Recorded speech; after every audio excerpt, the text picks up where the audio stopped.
Okay, Federalist Paper 13, Part 2.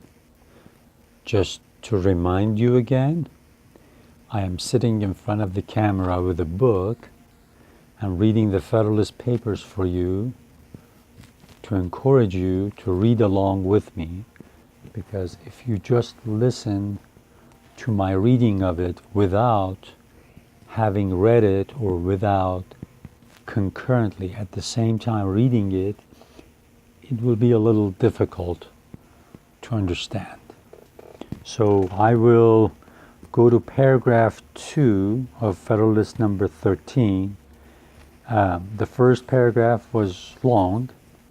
Here, the supposition that each confederacy into which the states would be likely to be divided would require a government not less comprehensive than the one proposed will be strengthened by another supposition, more probable than that which presents us with three confederacies as the alternative to a general union. Again, one union between the 13 states is much better than three confederacies because of economy, because of the expense, and because of other reasons that he might include here.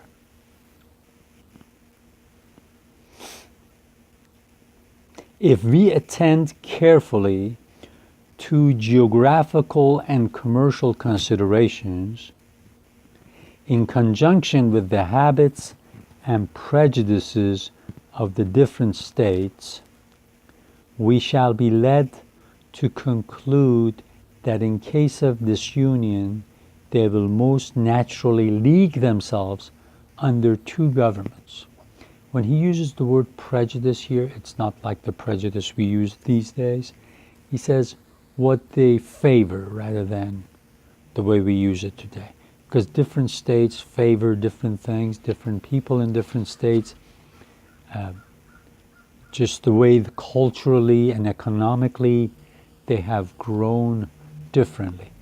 One thing that we, sitting in the 21st century, forget is that back then, when the American founding was happening, these states had had over 100 years of living under different settings, different rules. Their cultures were different, their traditions were different.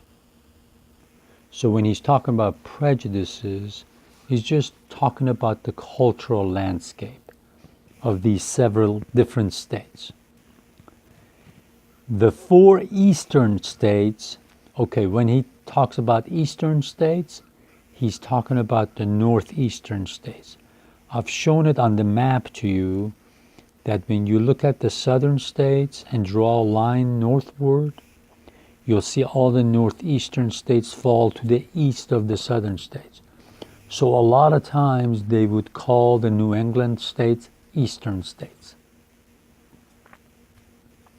From all the causes that form the links of national sympathy and connection may with certainty be expected to unite. New York, situated as she is, would never be unwise enough to oppose a feeble and unsupported flank to the weight of that confederacy. There are other obvious reasons that would facilitate her accession to it. New Jersey is too small a state to think of being a frontier in opposition to this still more powerful combination. Nor do there appear to be any obstacles to her admission into it. Even Pennsylvania would have strong inducements to join the Northern League. An active foreign commerce on the basis of her own navigation is her true policy, and coincides with the opinions and dispositions of her citizens. So here, disposition is just like the word prejudice he used earlier. What they like, how they culturally vary from other states. The more southern states, from various circumstances, may not think themselves much interested in the encouragement of navigation. They may prefer a system which would give unlimited scope to all nations to be carriers, as well as the purchasers of their commodities. Pennsylvania may not choose to confound her interests in a connection so adverse opposite to her policy. As she must at all events be a frontier, she may deem it most consistent with her safety to have her exposed side turned towards the weaker power of the southern, rather than toward the stronger power of the northern confederacy. This would give her the fairest chance to avoid being the Flanders of America. Flanders is talking about the Flanders in Western Europe. What happened to Flanders? Different powerful countries that surrounded it could play games with it. Whatever may be the determination of Pennsylvania, if the Northern Confederacy includes New Jersey, there is no likelihood of more than one confederacy to the south of that state. Nothing can be more evident than that the 13 states will be able to support a national government better than one half or one third or any number less than the whole. This reflection must have great weight in obviating that objection to the proposed plan, which is founded on the principle of expense. An objection, however, which, when we come to take a nearer view of it, will appear in every light to stand on mistaken ground. If in addition to the consideration of a plurality of civil lists, we take into view the number of persons who must necessarily be employed to guard the inland communication, the inland roads, between the different confederacies against illicit trade, against smuggling and illegal trades, and who in time will infallibly spring up out of the necessities of revenue.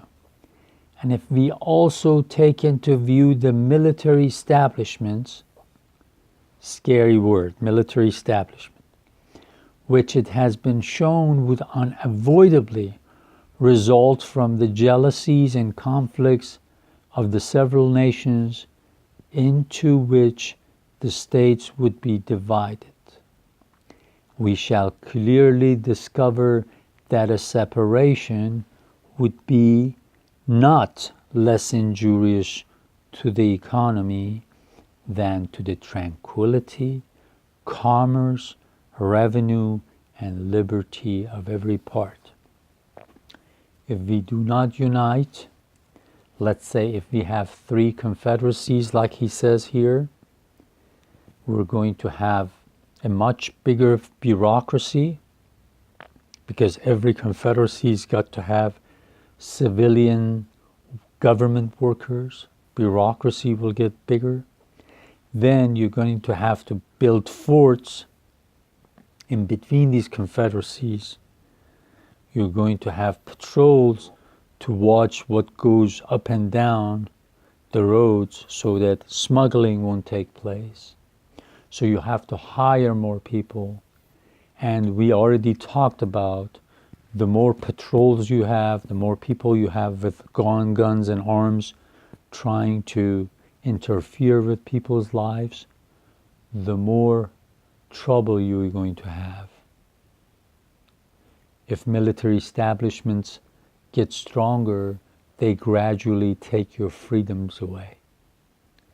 If you remember, we talked about it in Federalist number 8, that people gradually lose their self-confidence and they start looking up to the military establishments. Just like right now, it's happening. It's happened in a lot of countries in the world.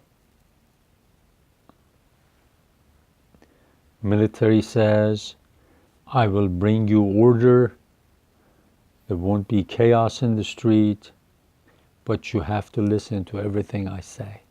In other words, you almost have to be enslaved by your military just so that you supposedly have an unchaotic life.